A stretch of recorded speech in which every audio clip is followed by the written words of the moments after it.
আজকে আমরা পঞ্চম শ্রেণীর ইংলিশ বইয়ের ইউনিট 3 নিয়ে আলোচনা করব। আজকে আমরা সম্পূর্ণ ইউনিট 3 শেষ করে দেওয়ার চেষ্টা করব। তো ইউনিট 3 এর নাম হচ্ছে বি কোয়েট প্লিজ।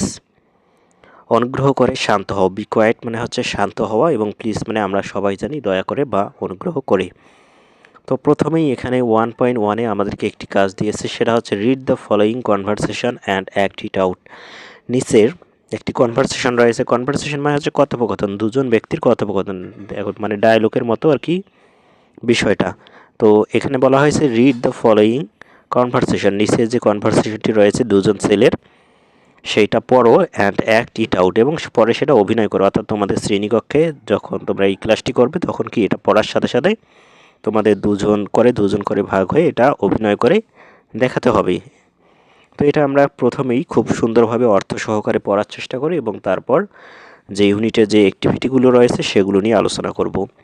তো আমরা শুরু করি। Irhan has come to play at Ryan's home. Irhan রায়ানের বাড়িতে খেলতে আসলো। ইরহান হ্যাজ কাম মানে ইরহান আসলো, টু প্লে মানে খেলতে, অ্যাট রায়ানস মানে রায়ান এর। এখানে রায়ানস মানে হচ্ছে রায়ান এর, হোম মানে হচ্ছে আমরা সবাই জানি বাড়ি। তো এরপর Ryan's little sister is sleeping in the next room. রায়ানের ছোট বোন ইজ স্লিপিং মানে কি ঘুমাচ্ছে, ইন দ্য নেক্সট রুম মানে কি পাশের ঘরে রায়ানের ছোট বোন ঘুমাচ্ছে। নেক্সট মানে পাশের বা পরবর্তী রুম, এবং স্লিপিং মানে আমরা সবাই জানি ঘুমানো। লিটল সিস্টার মানে ছোট বোন। তো এখন আমরা মূলত এই কথোপকথনটি শুরু করব। ইরহান, তো ইরহান বলতেছে লাউডলি মানে অনেক উচ্চ স্বরে, hello Rayan, are you there. মানে আমরা যখন কারো বাড়িতে প্রবেশ করি তখন আমরা তাকে চিৎকার করে ডাকি না, সেটাই এখানে বলেছে যে hello Rayan, are you there, তুমি কি আছো সেখানে। এই ইরহান তাদের বাড়িতে প্রবেশ করেই বলল যে হ্যালো রায়ান, তুমি কি আছো সেখানে। দেয়ার মানে সেখানে। রায়ান বলতেছে Irhan be quiet please. Irhan বলতেছে অনুগ্রহ করে শান্ত হও বা চুপ করো। ইরহান বলতেছে বি কোয়াইট প্লিজ, অনুগ্রহ করে চুপ করো। My little sister is sleeping, আমার ছোট বোন ঘুমাচ্ছে। মাই লিটল সিস্টার মানে আমার ছোট বোন, ইজ স্লিপিং মানে ঘুমাচ্ছে। তো এরপর ইরহান বলতেছে ও সরি, ইরহান বলছে ও দুঃখিত।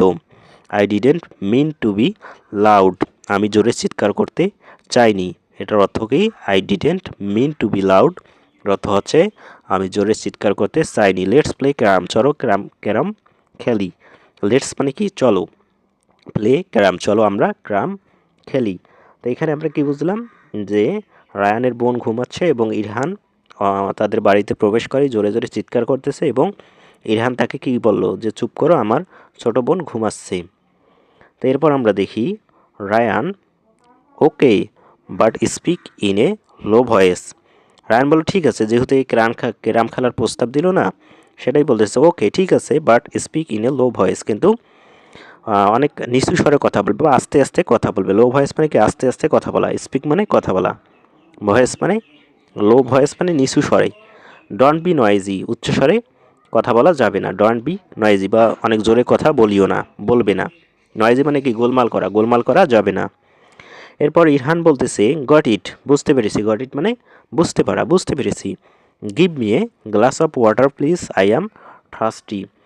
তো ইরহান বলতেছে আমি বুঝতে পেরেছি, give me a glass of water, আমাকে এক গ্লাস পানি দেবে প্লিজ।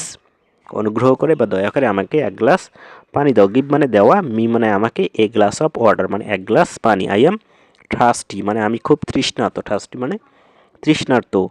রায়ান বলতেছে শিওর, রায়ান বলতেছে নিশ্চয়ই। Ryan leaves and returns with a glass of water. Ryan কী করলো, ওই রুমটা ত্যাগ করলো বা চলে গেল, এবং রিটার্নস মানে ফেরত আসলো। লিভস মানে কি ত্যাগ করা বা চলে যাওয়া, রিটার্নস মানে হচ্ছে ফেরত আসা, with a glass of water এক গ্লাস পানি নিয়ে। তো রায়ান কী করলো, এক গ্লাস পানি নেওয়ার জন্য কি রুম থেকে চলে গেল এবং পানি নিয়ে ফেরত আসলো। এরপর বলতেছে হ্যার ইউ গো, এই নাও, ড্রিঙ্ক স্লোলি। হ্যার ইউ গো মানে এই নাও, ড্রিঙ্ক স্লোলি মানে আস্তে আস্তে পান করো। ইরহান বলতেছে থ্যাঙ্কস, ইরহান বলতেছে ধন্যবাদ। Water is a bit cold, পানি একটু ঠান্ডা, পানিগুলো একটু ঠান্ডা। আই প্রিফার ওয়ার্ম ওয়াটার, আমি একটু উষ্ণ গরম পানি পছন্দ করি, একটু উষ্ণ পানি পছন্দ করি। রায়হান এটা কাকে বলতেছে, ইরহান রায়হানকে বলতেছে, রায়হান ঠান্ডা পানি এনে দিয়েছে এজন্য এই কথাটি বলল। রায়ান বলল মিঠু, আমিও, মানে এই রায়ানও গরম পানি পছন্দ করে। নাও এখন, get the carrom board, it's near the book shelves, not that far. তো এখন রায়ান কি বলতেছে, get the carrom board, carrom বোর্ডটি নিয়ে আসো। গেট মানে কি, নিয়ে আসা, নিয়ে নেওয়া বা আসা, নিয়ে আসা, এখানে সেটাই বুঝিয়েছে যে ক্যারাম বোর্ডটি নিয়ে আসো। It's near the book shelf, not that fur. এটা কি, বই থোয়া যে র্যাক রয়েছে, বই থোয়া তাক রয়েছে তার পাশেই, নট দ্যাট ফার খুব দূরে নয়। ইটস নিয়ার মানে এটা খুব কাছেই, দ্য বুক শেলফ বুক শেলফের কাছে, নট দ্যাট ফার, ফার মানে কি দূরে, দূরে নয়, নট দ্যাট ফার মানে দূরে নয়। এরপর আমরা পরবর্তী পৃষ্ঠায় দেখলাম ইরহান বলতেছে আই কান্ট সি ইট। ইরহান সে ওই ক্যারাম বোর্ডটা নিতে গেল কিন্তু সে দেখতে পাচ্ছে, আই কান্ট সি ইট মানে কি আমি দেখতে পাচ্ছি না। ইটস ডার্ক হেয়ার, এখানে খুবই অন্ধকার, অন্ধকারের জন্য ইরহান কি দেখতে পারতেছে না। রায়ান বলতেছে ও আই সি, ও আমি দেখতেছি, let me turn the light on. Rayan বলতেছে ও বুঝতে পেরেছি, আমাকে লাইটটা প্রথমে অন করতে দাও, মানে দেখতে পেরেছি লাইটটা প্রথমে অন করতে হবে, যেহেতু খুবই অন্ধকার এজন্য রায়ান বলতেছে late me turn the light on, প্রথমে আমাকে লাইটটা অন করতে দাও।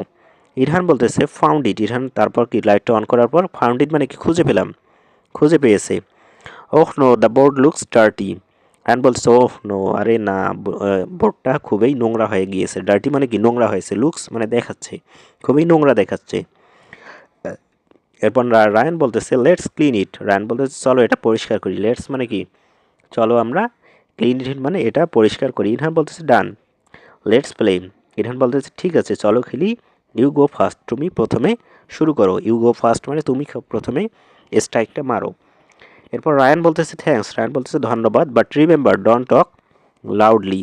রায়ান বলতেছে বাট রিমেম্বার কিন্তু মনে রেখো, ঠিক আছে মনে রেখো, ডোন্ট টক লাউডলি উচ্চস্বরে কথা বলিও না। লাউডলি মানে কি জোরে জোরে, জোরে জোরে, টক মানে কথা বলা, কথা বলিও না। ইরহান বলতেছে okay I will be quiet. Irhan বলতেছে ঠিক আছে আমি চুপ থাকবো বা শান্ত থাকবো বা আমি ধীরে ধীরে কথা বলবো। তো আমরা কথোপকথনটি খুব সুন্দরভাবে পড়লাম, তোমরা বুঝতে পেরেছো কিনা সেটা আমাকে একটু আমাদের কমেন্ট করে জানিয়ে দাও। আর আমাদের ফেসবুক গ্রুপে জয়েন হয়ে তোমরা তোমাদের সমস্যার কথা জানাতে পারো। শিক্ষার্থীরা, তোমাদের প্রতি আমার একটি অনুরোধ, তোমাদের জন্য একটি স্টাডি গ্রুপ খোলা হয়েছে। এখানে বিভিন্ন স্কুলের শিক্ষার্থীরা থাকবে, তারা তাদের সমস্যার কথা এখানে শেয়ার করতে পারবে। তোমরাও চাইলে এখানে জয়েন হতে পারো। এখানে তোমরা তোমাদের সমস্যা, তোমাদের মতামত বা তোমাদের কোনো যদি প্রবলেম হয় সেটা শেয়ার করতে পারো। সেখানে আমরা সবাই মিলে তোমাকে সাহায্য করতে পারি। গ্রুপটির লিংক এই ভিডিওর ডেসক্রিপশন বক্সে অথবা প্রথম কমেন্টে দেয়া থাকবে। তোমরা চাইলে এই ফেসবুক গ্রুপে জয়েন হয়ে পড়াশোনার ক্ষেত্রে অনেকটা এগিয়ে যেতে পারো। ধন্যবাদ। তো এখন আমরা 2.1-এর যে আমাদেরকে একটি কাজ দিয়েছে সেই কাজটি আমরা করার চেষ্টা করব, সমাধান করার চেষ্টা করব। 2.1-এ দেখতে পাচ্ছি each of the words in the following table has its opposite word.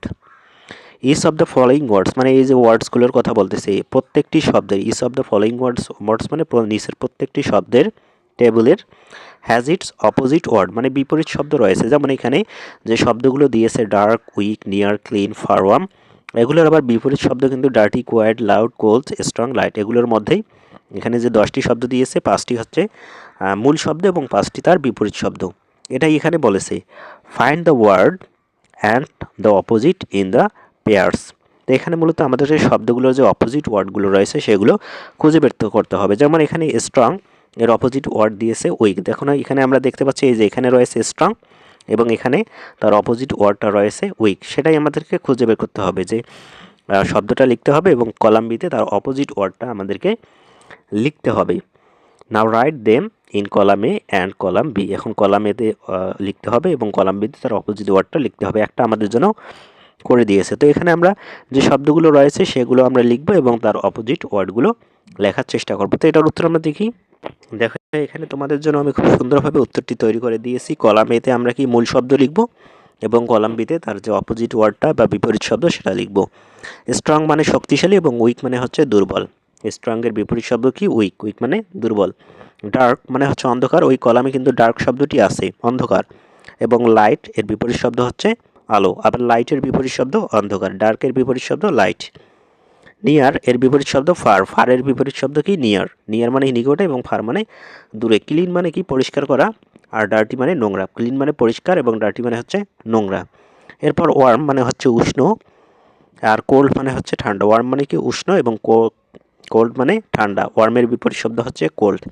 আরেকটা হচ্ছে কোয়াইট, এর বিপরীত শব্দ কি লাউড, বা কোয়াইট মানে শান্ত আর লাউড মানে হচ্ছে উচ্চস্বরে কথা বলা। তো আমরা এই যে এখানে আমাদেরকে কাজটি দিয়েছিল সেটা আমরা করলাম। এখন আমরা পরবর্তীতে দেখি।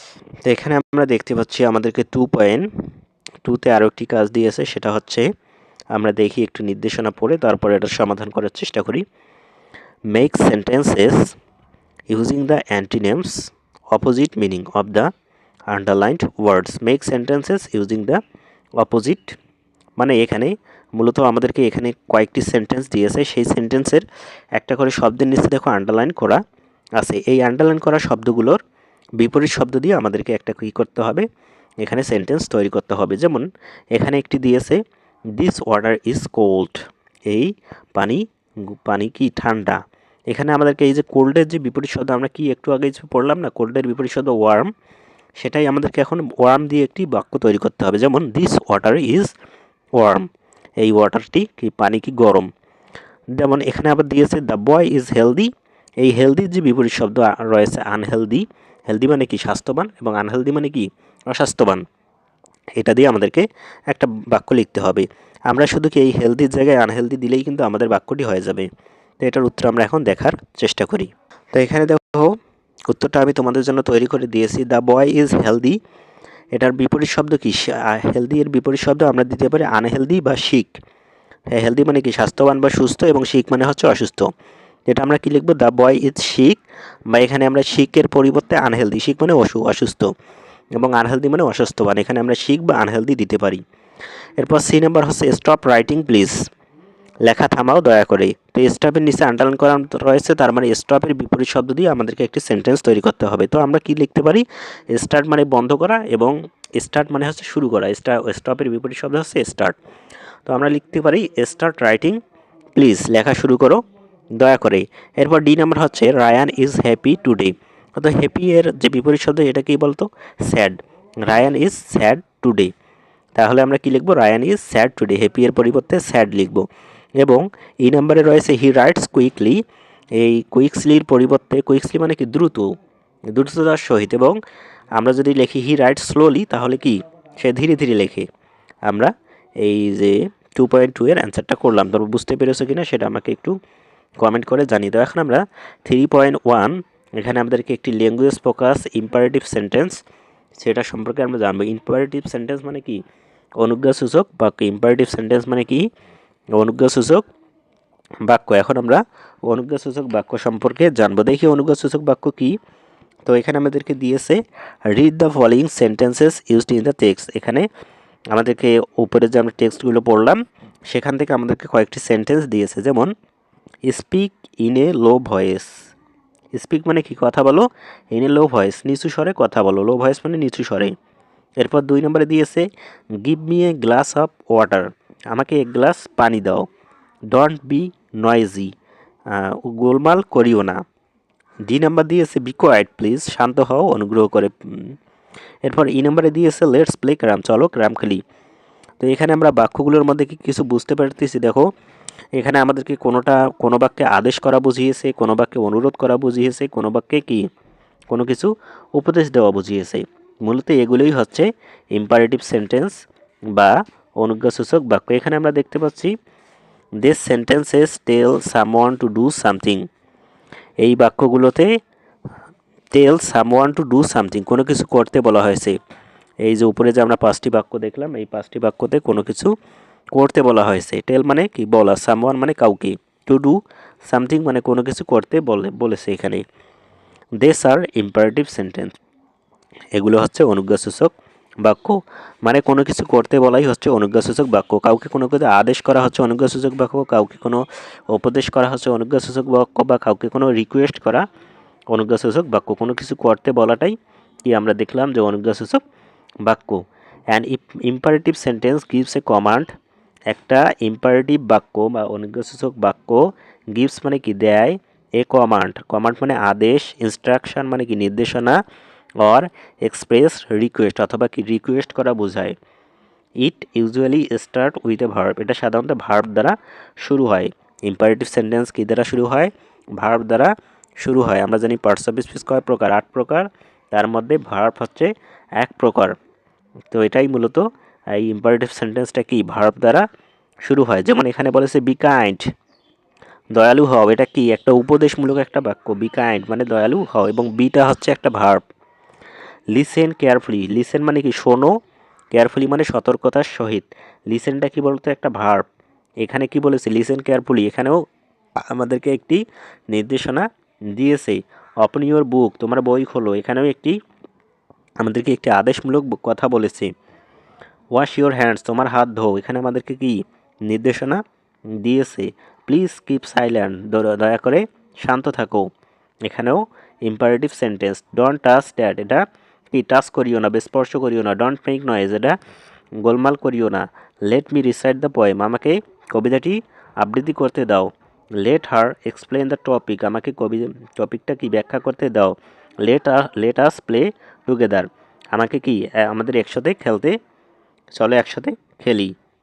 তো এখানে আমরা যেটা বুঝলাম যে ইম্পারেটিভ সেন্টেন্স কি ভার্ব দ্বারা শুরু হয়, অথবা এখানে আমরা দেখতেছি লেট দ্বারা শুরু হয়। ইম্পারেটিভ সেন্টেন্সটা কি কোনো কিছু উপদেশ বোঝাবে, কোনো আদেশ বোঝাবে, বাক্য দ্বারা কোনো নির্দেশনা বোঝাবে। আশা করি বিষয়টি তোমরা বুঝতে পেরেছো। এখন আমরা 4.1 নিয়ে আলোচনা করব।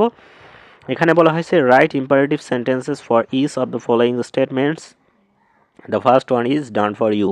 তো এখানে আমাদেরকে যেটা করতে হবে, রাইট মানে লেখো, ইম্পারেটিভ সেন্টেন্স লেখো বা অনুজ্ঞাসূচক বাক্য লেখো for each of the following statements, প্রত্যেকটা বিবৃতির পরে একটা করে ইম্পারেটিভ সেন্টেন্স লেখো। That one is the first one is done for you, একটা আমাদেরকে করে দিয়েছে, মানে এখানে আমাদেরকে দেখো একটি করে স্টেটমেন্ট বা বিবৃতি দিয়েছে। যেমন আমরা এই নাম্বারে দেখি, your friend is making a noise while you are doing your homework, তোমার বন্ধু মেকিং এ নয়েজ মানে কি গোলমাল বা চিৎকার করতেছে, while you are doing your যখন তুমি তোমার হোমওয়ার্ক বা বাড়ির কাজ করতেছো। তো এখন আমাদেরকে এই যে সিচুয়েশনটা রয়েছে, এখান থেকে আমাদেরকে একটা ইম্পারেটিভ সেন্টেন্স রয়েছে। তো আমরা যদি আমার বন্ধুকে বলি বি কোয়েট প্লিজ, শান্ত হও প্লিজ, তাহলে কিন্তু একটা ইম্পারেটিভ সেন্টেন্স হয়ে যাচ্ছে। এভাবেই আমাদেরকে মূলত ইম্পারেটিভ সেন্টেন্স তৈরি করতে হবে বাকি বি সি ডি ই থেকে। তো বি নাম্বার আমরা দেখি, you are asking your classmate to help carry your bag.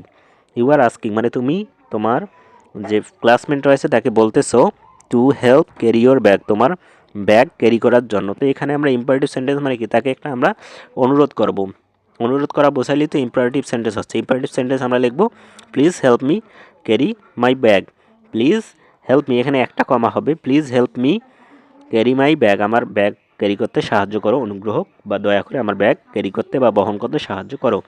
এরপর C number, you want someone to clean the board, তুমি চাচ্ছ কেউ বোর্ডটা পরিষ্কার করুক। তো এক্ষেত্রে আমরা যদি কাউকে অনুরোধ করি বা আদেশ করি তাহলেই আমাদের কি ইম্পারেটিভ সেন্টেন্স হয়ে যাবে। ক্লিন দ্য বোর্ড প্লিজ, বোর্ডটি পরিষ্কার করো প্লিজ, এটা হচ্ছে ইম্পারেটিভ সেন্টেন্স। এরপর পরবর্তী D number, you want to play cricket with your friend, তুমি তোমার বন্ধুর সাথে কি ক্রিকেট খেলতে চাও। তো এক্ষেত্রে আমরা ইম্পারেটিভ সেন্টেন্স লিখবো লেটস প্লে ক্রিকেট, চলো ক্রিকেট খেলি। এরপর পরবর্তী যে সেন্টেন্সটি বিবৃতিটি রয়েছে আমরা দেখি, E number, you want your brother not to go out in the rain, তুমি চাচ্ছ যে তোমার ভাই বৃষ্টিতে বাইরে না যাক। তো এক্ষেত্রে আমরা তাকে নিষেধ করব কীভাবে, don't go out in the rain, বৃষ্টিতে বাইরে যেও না, এটা হচ্ছে ইম্পারেটিভ সেন্টেন্স, মানে তাকে আমরা নিষেধ করলাম, নিষেধ করাও কিন্তু ইম্পারেটিভ সেন্টেন্স। তো আজকে আমরা ইউনিট 3 সুন্দরভাবে সমাধান করলাম। তোমরা বুঝতে পেরেছো কিনা সেটা কমেন্ট করে জানিয়ে দাও। পরবর্তী ক্লাসে আমরা মাই হোম ডিস্ট্রিক্ট ইউনিট 4 নিয়ে আলোচনা করব। ধন্যবাদ।